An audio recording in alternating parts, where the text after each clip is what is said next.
সম্মানিত ভিউয়ার্স, কেমন আছেন সবাই? আশা করি আল্লাহর রহমতে ভালো আছেন, সুস্থ আছেন। আপনাদের সাথে আমি রয়েছি মোহাম্মদ রাশেদ মোশাররফ, শিক্ষক নিবন্ধনধারী, কারিগরি শিক্ষা ও trade instructor, Itna Nurpur DD মাদ্রাসা, ইটনা, কিশোরগঞ্জ। সম্মানিত ভিউয়ার্স, আপনারা দেখছেন job teachers TV YouTube channel. সম্মানিত ভিউয়ার্স, আমার নিজ জেলা জামালপুর ও নিজ উপজেলা সরিষাবাড়ি উপজেলা। সম্মানিত ভিউয়ার্স, আজকের আলোচ্য বিষয় ষষ্ঠ গণবিজ্ঞপ্তি 2025-26-এ কারিগরি ও মাদ্রাসায় যোগদানের ক্ষেত্রে যে সকল সমস্যায় পড়তে পারেন। অর্থাৎ ষষ্ঠ গণবিজ্ঞপ্তি 2025-26-এ যারা দাখিল, আলিম, ফাজিল বা সংযুক্ত ইবতেদায়ী প্রতিষ্ঠানের শিক্ষক হবেন এবং কারিগরি শিক্ষা প্রতিষ্ঠানের সহকারী শিক্ষক, ট্রেড ইনস্ট্রাক্টর, প্রভাষক বা ইনস্ট্রাক্টর ট্রেক বা নন ট্রেক হবেন, তাদের জন্য আজকের এই ভিডিওটি। সম্মানিত ভিউয়ার্স, কারিগরি ও মাদ্রাসায় যোগদানের ক্ষেত্রে যে সকল সমস্যায় পড়তে পারেন তার প্রথম সমস্যাটি হলো কাম্য শিক্ষার্থী। সম্মানিত ভিউয়ার্স, আপনারা সবাই জানেন যে এনটিআরসির যে একটি নির্দেশনা রয়েছে সেটি হলো যে সকল প্রতিষ্ঠানে এমপিওভুক্ত পদ কিন্তু কাম্য শিক্ষার্থী নাই সে সকল প্রতিষ্ঠানে আবেদন করা যাবে না। তো কাম্য শিক্ষার্থী বলতে প্রতিটি প্রতিষ্ঠানে আলাদা একটি নিয়ম রয়েছে। সেটি যদি ইউনিয়ন পরিষদ হয়, পৌর এলাকা হয়, মফস্বল এলাকা হয় কিংবা সিটি কর্পোরেশন এলাকা হয়, সেক্ষেত্রে ভিন্নতা রয়েছে। তো কাম্য শিক্ষার্থী বিষয়ে ভিডিও আমাদের ইউটিউব চ্যানেল দেওয়ার আছে, দয়া করে দেখে নেবেন। তো যে সকল প্রতিষ্ঠানে কাম্য শিক্ষার্থী নাই সেই সব প্রতিষ্ঠানে কিন্তু আবেদন করা যাবে না ষষ্ঠ গণবিজ্ঞপ্তি 2025-26-এ। তো মাদ্রাসাভুক্ত এবং কারিগরিভুক্ত অনেক প্রতিষ্ঠানে কিন্তু কাম্য শিক্ষার্থী নাই, যার কারণে অনেক প্রতিষ্ঠানে যোগদান করার পরে সহসা এমপিওভুক্ত হতে পারেন না। তো আপনারা এই সমস্যায় কিন্তু মাদ্রাসা এবং কারিগরি যারা রয়েছে তারা পড়বেন। স্কুল প্রতিষ্ঠানগুলোতে প্রায় 99% প্রতিষ্ঠানে এই কাম্য শিক্ষার্থী নিয়ে কোনো ধরনের সমস্যা পরিলক্ষিত হয় না।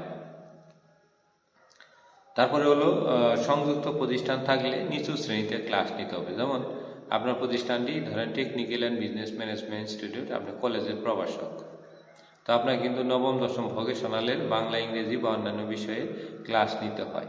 এটি কিন্তু সংযুক্ত প্রতিষ্ঠানের একটি বিরাট সমস্যা। তারপরে ধরেন আপনি যদি মাদ্রাসায় যুক্ত হন তাহলে সেই ক্ষেত্রে আপনি যদি কলেজের মাদ্রাসার বা আলিম বা কামিলের প্রভাষক হন, আরবি বা অন্যান্য ফিকা, তাফসীর বা এইগুলো যে কোনো বিষয়ে যদি প্রভাষক হন, তাহলেও আপনাকে দেখা যাবে যে 6, 7 কিংবা ক্ষেত্র বিশেষ 1, 2, 3, 4 ক্লাস নিতে হবে। এটি সিস্টেম, নিয়ম।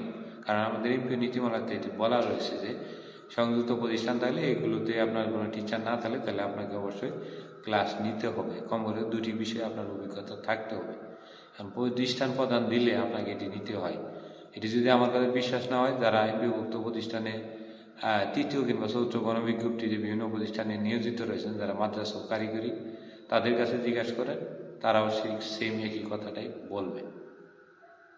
অর্থাৎ আমি যেহেতু নবম দশম ভোকেশনালে, তারপরও আমাকে সংযুক্ত প্রতিষ্ঠানে 2, 3, 4 ক্লাস নিতে হয়, কিন্তু কিছু করার নেই।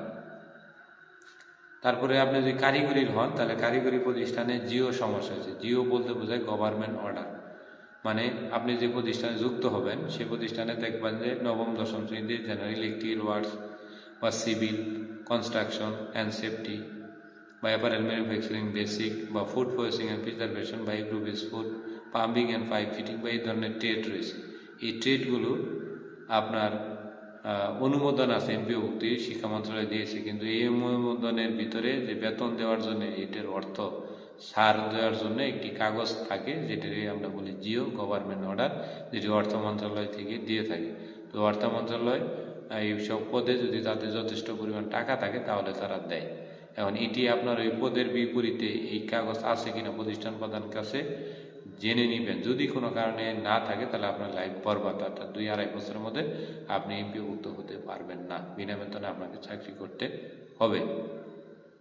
এটি কিন্তু কারিগরি প্রতিষ্ঠানের ক্ষেত্রে প্রযোজ্য। আবার সেসিভুক্ত 640টি কারিগরি প্রতিষ্ঠানের ক্ষেত্রে এই নিয়ম প্রযোজ্য নয়, কারণ ওইগুলো প্রতিষ্ঠান আপনার মাওসি এবং মেমিস, অর্থাৎ মাধ্যমিক ও উচ্চ শিক্ষা অধিদপ্তর মাওসি এবং মাদ্রাসা শিক্ষা অধিদপ্তর মেমিসের অধীনে পরিচালিত হয়ে থাকে। তারপরে বিগত 3 বছরের ফলাফল, অর্থাৎ এমপিও ভুক্তি হতে গেলে যে আপনার বিগত 3 বছরের ফলাফল সন্তুষ্টজনক হতে হয়, কম্পিউটারে 40 বা 50% পাস। এটিও অনেক মাদ্রাসা এবং কারিগরি প্রতিষ্ঠানের ক্ষেত্রে সম্ভব হয়ে ওঠে না, অর্থাৎ সঠিকভাবে পাস করতে পারে না। তো সেক্ষেত্রে যদি পাস না করে তবে সেক্ষেত্রে আপনি কিন্তু সহসা এমপিওভুক্ত হতে পারবেন না। এই জন্য আপনাকে যদি বাসা থেকে যদি আরও 100 কিলো দূরেও হয়, তারপরেও যে সকল প্রতিষ্ঠানে কোনো ধরনের অসুবিধা নেই, এবং আমি যে 4টি কথা বললাম যে কাম্য শিক্ষার্থী, তারপরে কারিগরি জিও সমস্যা, বিগত 3 বছরের ফলাফল এবং সংযুক্ত প্রতিষ্ঠানে নিচু শ্রেণীতে ক্লাস, এই বিষয়গুলো বিবেচনা করে আপনারা অনলাইন আবেদন করবেন। তাহলে আশা করি আপনারা কোনো সমস্যায় পড়বেন না।